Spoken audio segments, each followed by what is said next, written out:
right from ideation to execution.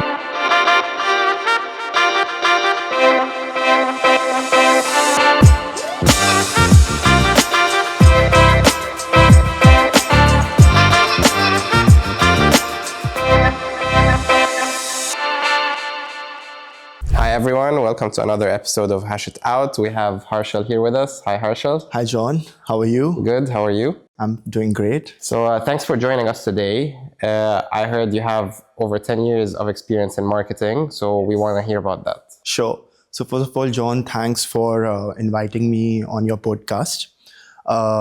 So, to tell you about myself, I originally come from India. I'm based in Dubai over 10 years. I've specialized in marketing. So, over the 10 years, if I have to tell you about my marketing experience, I have been focusing on building and managing strong brands in my portfolio, both online and offline.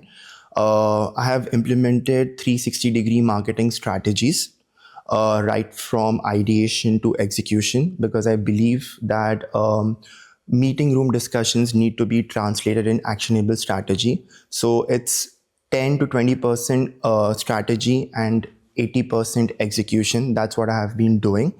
Number three is my role involved a lot of market and consumer work. You need to have a good understanding about your market and your consumers, because that helps you to really put in your brand strategy correctly. It helps you to position it in the market and target the right set of audience, and giving them and serving what they really need. So given your large experience with very known brands, how do you balance between creating the brand content that pushes the brand itself or certain categories versus tactical content that focuses on individual products, keeping in mind you have like certain KPIs and certain results that you want to achieve? All right.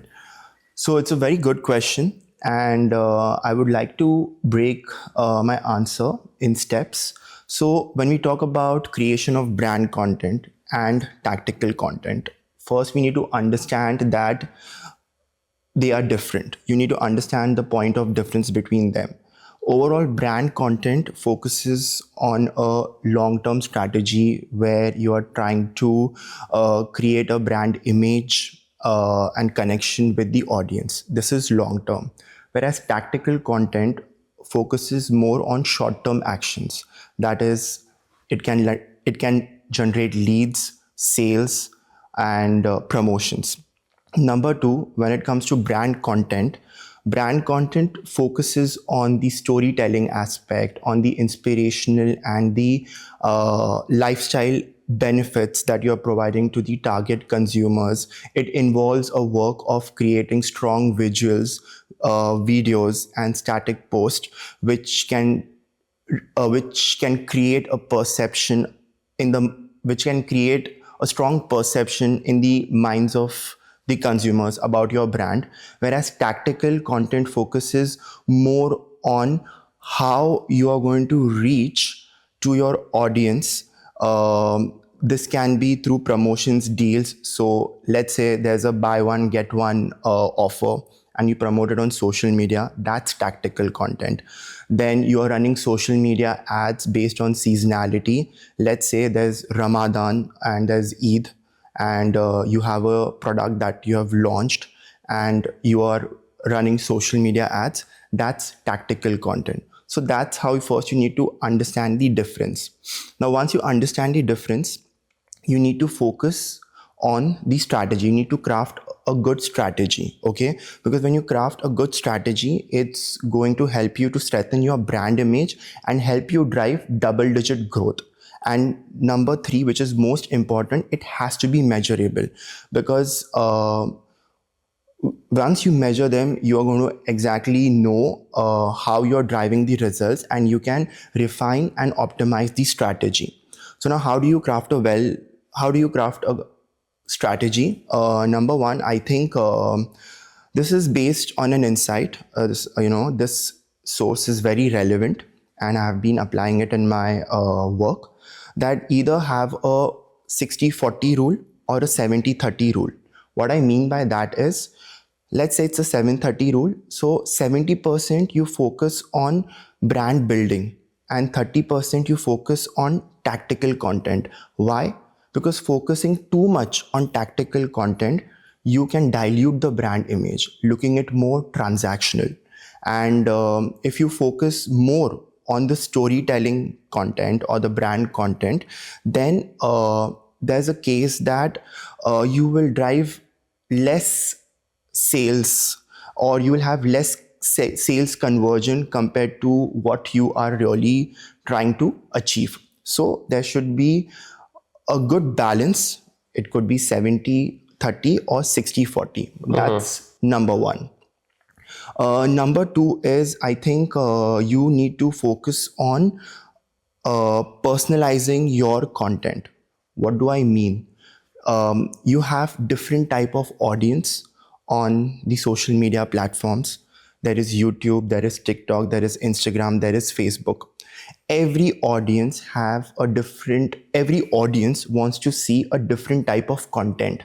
Example, the young audience is driven more by influencer content, storytelling content, whereas there is an audience which is very price sensitive and they are just interested in deals. So for them, you can have a content that focuses on promotions and which focuses on deals and promotions. So you really need to personalize the content based on your audience type. So that will really help you to balance your uh, content versus your tactics, and uh, it will help you to gain a good ROI. I think number three is you need to identify the right platforms, because every platform you have again different types of consumers, and these platforms have a different strategy altogether. What I mean is, if I talk about Instagram and TikTok, they are focused more on reels, they are focused more on influencer content. But whereas if I talk about Facebook or Google ads, it's more ad driven, it's more lead driven. The second difference is TikTok, Facebook, sorry, I forgot to mention YouTube. They are more awareness led and consideration led. What I mean is, in marketing, we follow the marketing funnel. The marketing funnel has got three levels. Number one is the awareness stage, where you attract the consumers.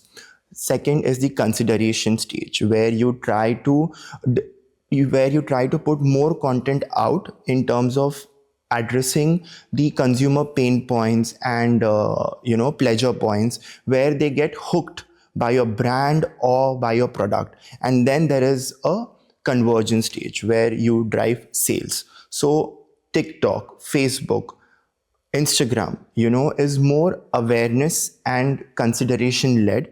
So that's how, you can strategize these platforms. And when it is when it is purchase led, focus on the other platforms like Facebook, Google ads. So that's another third thing. The fourth thing is your budget allocation. Budget will do the magic for you. If there's no budget, you're not going to drive results. So you really need to have a good understanding on how to allocate the budget. I think the best way to allocate is, again, to have a 60/40% rule. 60% focus more on awareness and lead generation, 40% more on purchase and sales. I think that would be a good amount to balance the ratio. And uh, everything has to be measurable, as I said. So you need to have a multi-metrics approach. What I mean by this is, you need to look at your numbers from an engagement point of view, reach, impression, number of shares. So John, I would like to highlight one important point. Okay, when you are trying to create a strong social media strategy, it will drive a double-digit growth when you have a 360-degree view. What I mean is, okay, if you're launching a new product in the market, let's say the window is Ramadan and Eid, all right? So a brand needs to focus on both ATL and BTL strategy. When it comes to ATL, you have a strong social media plan, you have a strong influencer collaboration. Number three is you focus on the e-commerce platform, where you're trying to have seasonal deals and you're linking it with Amazon or Noon. So this will create a call to action and it will drive all three things: awareness, consideration, and leads. And same time, ensure you're present on ground, especially in the example if it's the modern trade channels or GT stores or pharmacies, wherever your brand is sitting. Focus on driving brand visibility on all touch points on ground. Let it be capex, primary, secondary investments. So overall, you should focus on a 360-degree initiative, both online and offline, and that will drive the double digit growth and the overall ROI on the investments that you do on social media platforms, on influencer collaborations and e-commerce campaigns. So once you've put in place the strategy, you did your budget allocation, how do you decide between always on content and like focusing on certain campaigns in terms of content and in terms of the media budgets as well? So when it comes to always on media content, the objective is to focus on driving brand visibility, awareness, and consumer engagement. So you can be always on media for a period of 6 months, or you can be for 12 months also. But ensure that you have enough content developed, number one. Number two, ensure that you have all the formats, that you can use on multiple social media platforms. So that's one thing. Number two is when it comes to campaign-based media, I think campaign-based media is short-term focused. It focuses on seasonality. Example, if you're launching a new product, go with a campaign-based media where you have a strong key message. You have a very strong product assortment, best and good to have. And overall, you have strong brand advocates. And then you go all out, for a short period. The campaign-based media will help you to get immediate sales. So that's the difference. Another thing is, how do you do it? So to really understand where to play with always on media content versus campaign-based media, you need to map the consumer funnel. As I mentioned, there are three levels. It is the awareness, second is consideration, and third is conversion. It's good to have always on media content running at the awareness and consideration level because you're trying to hook your consumers. And when it comes to campaign based media, which is short term, it's advised that you focus on a strategy that drives immediate sales. Number three is use data, where you get insights on top performing assets, top performing. So number three is focus on data insights, which will help you to analyze your consumer journey. It will help you to refine your strategies, and it will give you an idea on which formats, which channels are really driving the highest ROI. Then when it comes to budget allocation, again, the 60-40 rule or the 70-30 rule. And overall, after a period of 1 or 2 months, or I would say that while you're live, with your campaign, ensure that you're following the A/B testing strategy, where you are trying multiple formats and multiple brand assets, where you're posting multiple brand assets and formats. See which one is driving the most ROI, and scale up your strategy. How? Number one, do A/B testing and evaluate what's working, what's not working. Number two is scale up your investments in the high performing areas. So in the beauty and personal care industry, how valuable is UGC content versus the well-produced, very polished content? All right. So it's a very good question. Just to start with, okay, if I tell you about beauty and personal care category, the consumers in this category are very beauty conscious. Number one. Number two, they drive purchases based on test, review, look and feel of the product and reviews. When you see a UGC content, okay, it drives authenticity and trust. Okay, consumers find it relatable and it drives consumers purchasing decision. So that is the magic of UGC content. And if I have to compare the usual content that brands develop, you need to develop that content because it's very important for a brand to create these visuals from a point of developing consumer perception. You need to have a polished version of a content because you are trying to maintain the brand image and a strong consumer perception in the category. So that's how I see it. So you see, like both have to go hand in hand. You cannot rely on one type of content. You have to mix the well-produced and the UGC content. Yes, just to summarize, UGC is number one, very authentic and trustworthy. Number two, it drives consumer purchasing decision.